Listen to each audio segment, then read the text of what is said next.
I'm Mark. And I'm Josh. And this is Alter Ego Comics TV, episode number 87. We're back to our regular format this week. We'll kick things off with comic news.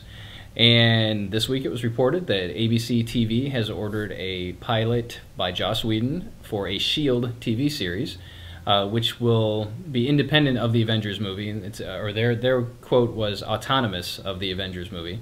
Whedon is supposed to be writing it and possibly directing it. So how cool would that be? Have S.H.I.E.L.D. on TV every week on ABC with guest appearances by Nathan Fillion. Yes, he's on ABC too. We'll stay in the world of Marvel. Marvel has teased the return of Dark Phoenix in Avengers vs. X-Men number 12. There was a promotional image floating around the internet last week, and that's all I have to say about that. So the Phoenixes we've been getting in AVX were the Light Phoenix that were enslaving humanity and had a hell prison. Those are the good guys. Yeah, I don't know. I don't know what they're doing. Hopefully they know what they're doing. And spinning out of that, and an answer to a question that we had posted on last week's episode from Mr. Mike Bighead. He wanted to know, we were talking about the DC New 52 year in review, and he asked which of the upcoming Marvel Now books are we most excited about. So we decided we'll just run through the list that we have as of right now and kind of give our 2 bits on them. So we'll start with Indestructible Hulk by Mark Waid and Leinil Yu. I am down for this 100%. You said Mark Waid. That's all I need. I will read it. I will read the first issue of anything Mark Waid writes. Yeah. What else is there to say? All New X-Men by Brian Michael Bendis and Stuart Immonen. Again, I'm in. I am all in on this series. Time travel, original X-Men, Brian Michael Bendis. What's not to love? And because a lot of, well, obviously the young time traveler versions hadn't been, but even the regular versions aren't people Bendis has gotten to write a lot. You know, I mean, we know his voice for Luke Cage, for Spider-Man. I'll be really interested to see the take he takes with X-Men. With young Cyclops coming to the present, or our present, and finding out that he's a douche. And Beast learning that he's going to turn into a monster. Yes, and Jean is dead. So this is just fun for everyone. It's going to be awesome. Captain America by Rick Remender and John Romita Jr. I'm torn on this one. Remender writing, I don't know if you read the description in previews, the September previews, but apparently Cap is not on Earth. He is someplace else that is like a sci-fi battle world type place. I don't know. I don't know how he gets there. Steve Rogers' fear agent. Yeah, Remender knows what he's doing in the realm of science fiction, so I'm excited about that. John Romita Jr.'s artwork, I gotta be honest, not so much. I would prefer to see another artist on this book. I concur. I agree. We're in agreement. Yes. Deadpool by Brian Posehn and Jerry Dugan with artwork by Tony Moore. I'm indifferent to anything with Deadpool's name on it. I am not a huge Deadpool fan. I appreciate him occasionally in small doses. But you know what? It's a first issue. It's a Marvel Now book, so I am obligated to check it out as the finest comic shop retailer in the country to let people know what I think. But yeah, Deadpool for me is hit or miss. Deadpool's an accent piece. You don't want Deadpool to be the meal. You want Deadpool to be that little delightful thing that goes on in addition to the meal. I do love Tony Moore's work. You know what he did with the first 6 issues of The Walking Dead, and what he did with Venom. So I'm curious to see his take on that. And again, the setup is great. Did you read the setup on this one? No, I didn't. That someone's reanimated dead presidents. Oh, so in the cool. preview images that I've seen, FDR is there, and I think Gerald Ford and some other people. So I'm gonna have to read it. Is Gerald Ford dead? Yeah, he is, right? I don't know. He's dead. Okay. Yeah. We'll research that. Our editors will put something in. Yes, Gerald Ford is dead. Uncanny Avengers by, again, Rick Remender and John Cassaday. This is the flagship title of Marvel Now and spins directly out of Avengers vs. X-Men. Everybody reading Avengers vs. X-Men, the next place to go is Uncanny Avengers #1. This is supposed to be a sanctioned Avengers/X-Men team that is put together by Captain America and Wolverine to take on the biggest, baddest threats the world has ever known. So again, Remender does a great job on Uncanny X-Force, writing a team book that no one thought would be popular and survive, and it's proving to be one of the more popular X books. And John Cassaday is part of the team that revitalized the X-Men period when Joss Whedon came on board and wrote Astonishing X-Men. And having him on interiors is relatively rare. Yeah, he doesn't do a lot of interior work. So that's the one. That's probably the one that I'm most looking forward to because I'm kind of curious to see what it looks like, and it's the flagship title and yada yada yada. So there's that. Fantastic Four by Matt Fraction and Mark Bagley. I'll check it out. Matt Fraction. Matt Fraction. I'll be there. Yeah. and FF by Matt Fraction and Mike Allred. This one looks really, it really does, really interesting. You know, it's not the FF that we've had from Jonathan Hickman. It is She-Hulk and some woman apparently in like a thing in a suit thing costume, or, yeah. Lady Thing, I think is what she's called. My Lady Thing. Well, she Thing is actually all thinged. So I think it's Lady Thing, Miss Thing, Miss Thang. Miss Thang. I think it's Miss Thang. And there are two other people that. Oh, Ant-Man is one of them, and rounding out the cast of 4 is whoever. I don't know. We'll put the cover. Probably image someone in with firepower, so you can see who this is. A Super Skrull, yes, maybe.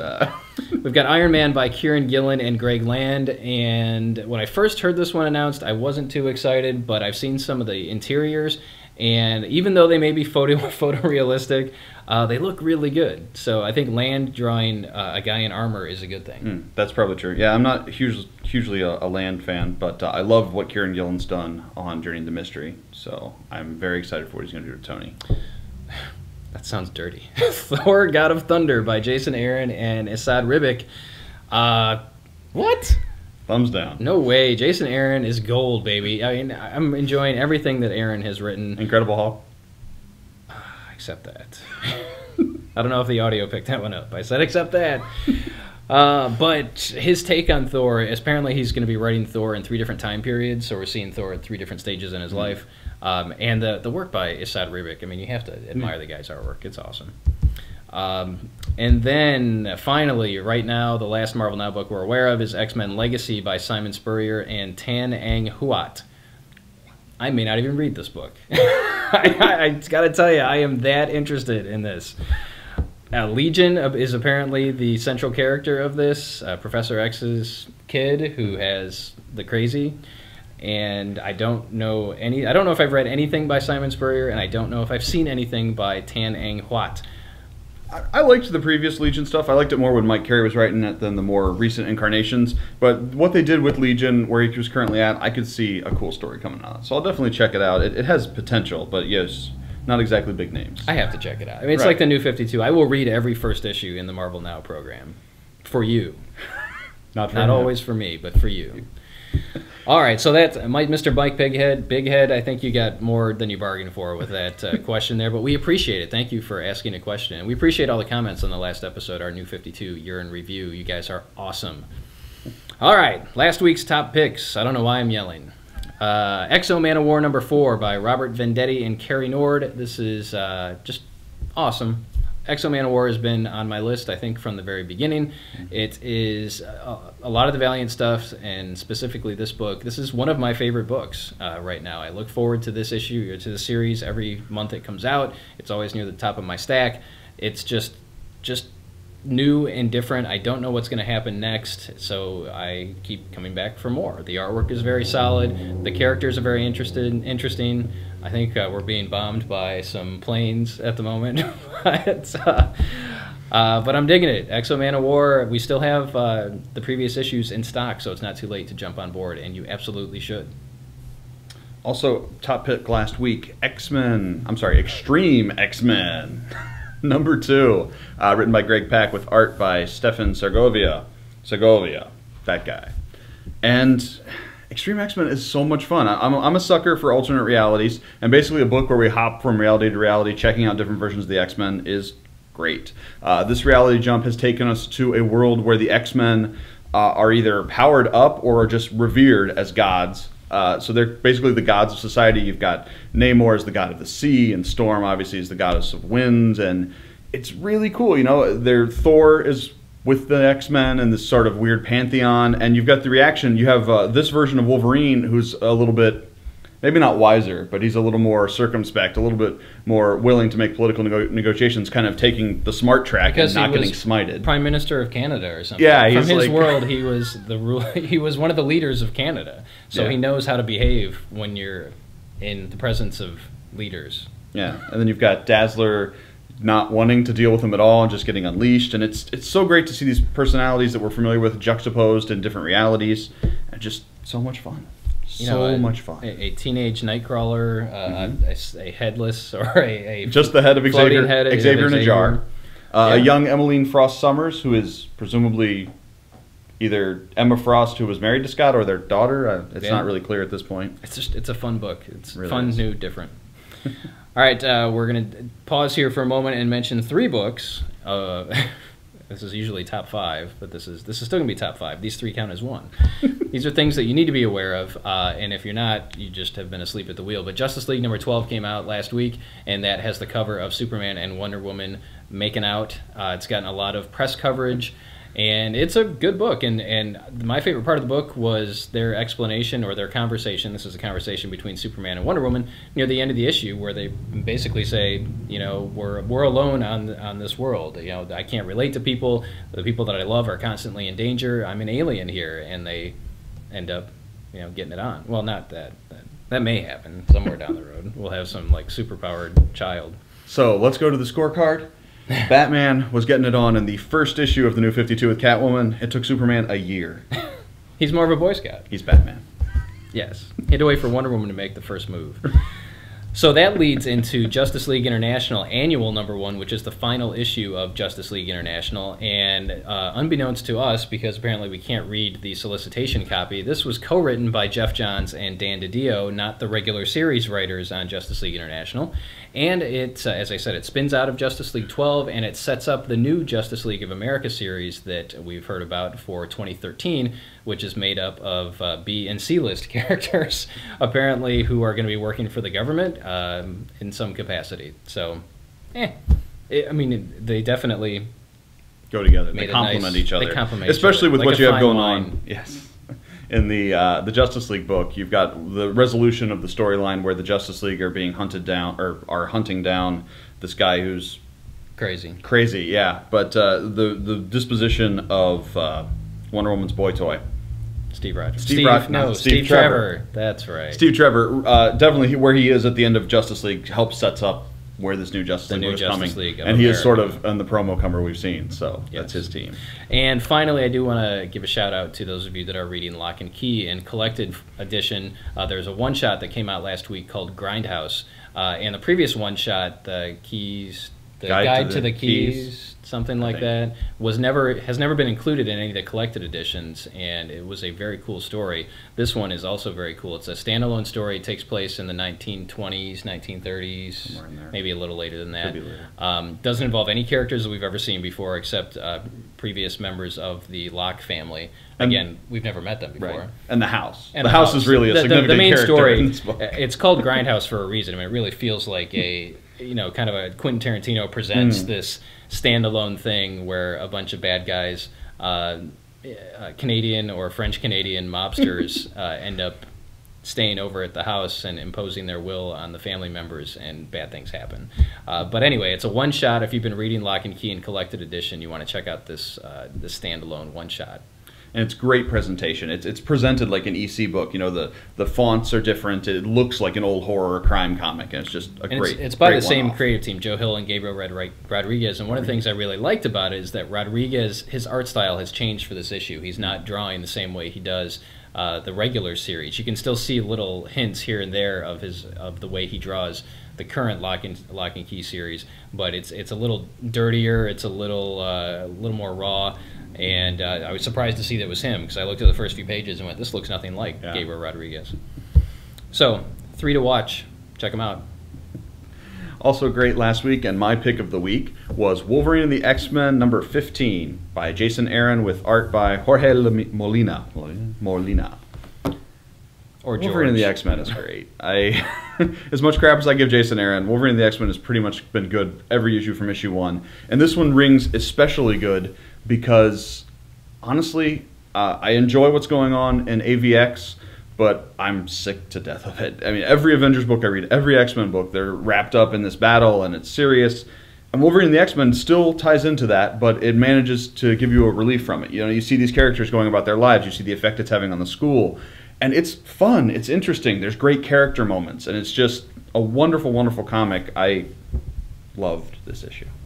He hit it on the nail on the head. It's a character piece. You get much more character development in a book like this than you do in the main Avengers vs. X-Men book, which is not entirely bad. I mean, the book is not bad. It's selling really well. It's gotten people back into comics and excited about comics, but you have to move fairly quickly when you're doing a story like that. Whereas in the main, or in the related titles? In the related titles, yes. You know, you get to see a lot more at the school in Wolverine the X-Men, and those characters are great. So I loved it too. It almost was my pick of the week, but nudging out Wolverine the X-Men number 15 was Green Lantern Annual number 1 by Jeff Johns and Ethan Van Sciver. This is the creative team behind Green Lantern Rebirth, which basically reignited the flame of Hal Jordan and brought him back into the world of popularity. I haven't read Green Lantern in many months. I read the first few issues of the New 52, and while I liked it, it didn't do enough for me to keep coming back. Also, anytime Jeff Johns starts getting into the Rainbow Coalition of Lanterns, I zone out and I can't keep track of what's going on. So I decided to check out the annual because I know it's the beginning of a big storyline, the rise of the Third Army, and it paid off in spades. It just was great to see Van Sciver and Johns working together again. I love the way that Ethan Van Sciver draws Hal Jordan and Green Lantern and the entire Green Lantern universe. And it was so solid. It was action-packed. Basically, the Guardians are turning their backs on humanity. They're saying, well, we tried the Manhunters and they failed. And we tried the Yellow Lanterns and they failed. And now we're going to try this new thing, which is, I gotta say, a really horrible idea. But that's what sets up the story. Not that the book is a bad idea, but their idea is a bad idea. And when did Ganthet become a bad guy again? The other Watchers forcibly extracted emotion from him. Oh, well, that's why. That's what happens when you miss a few months of Green Lantern. But having said that, it was still easy for me to pick this up and understand what was going on. It's piqued my interest to see where the Rise of the Third Army storyline goes, so I'll be reading Green Lantern going forward. Well done, DC. Well done, Mr. Johns and Van Sciver, for pulling me back into the world of Green Lantern. This week's best bets. No-brainer. Archer and Armstrong number 2. We love this book. It just was so good. In fact, we're out of number 1. We'll be getting a second print in very soon, hopefully. Detective Comics number 0. Now next, I should say this week starts DC's 0 issues throughout the month of September, and Detective Comics is written by Greg Hurwitz, who has been writing Dark Knight recently. He wrote the Scarecrow storyline that a lot of you have been enjoying. So this is a standalone story exploring the Bruce Wayne's past by Greg Hurwitz. Earth 2 number 0 is written by James Robinson and explores the characters that we saw get killed in the first issue of Earth 1. Earth 2. Earth 2. The Earth 2 versions of Batman, Wonder Woman, and Superman, and what happens from there, and the beginnings of a big bad villain from the world of Earth 2. Green Lantern number 0 continues the Rise of the Third Army storyline and introduces a new Green Lantern who wears a helmet. That's all I know about him. I believe he's Arabic. I believe he's the first Arabic Green Lantern. Looking forward to it. And finally, another no-brainer for us, Hawkeye number 2. We raved about Hawkeye number 1 by Matt Fraction and David Aja. We also will be getting second prints of number 1 in at the same time when number 2 comes in. So if you missed out, you can pick up number 1 and number 2 and just bask in the glory that is Hawkeye. And that's a good way to end the show, I think. Yes. We appreciate your comments, as always. Leave them below, and we'll see you next week.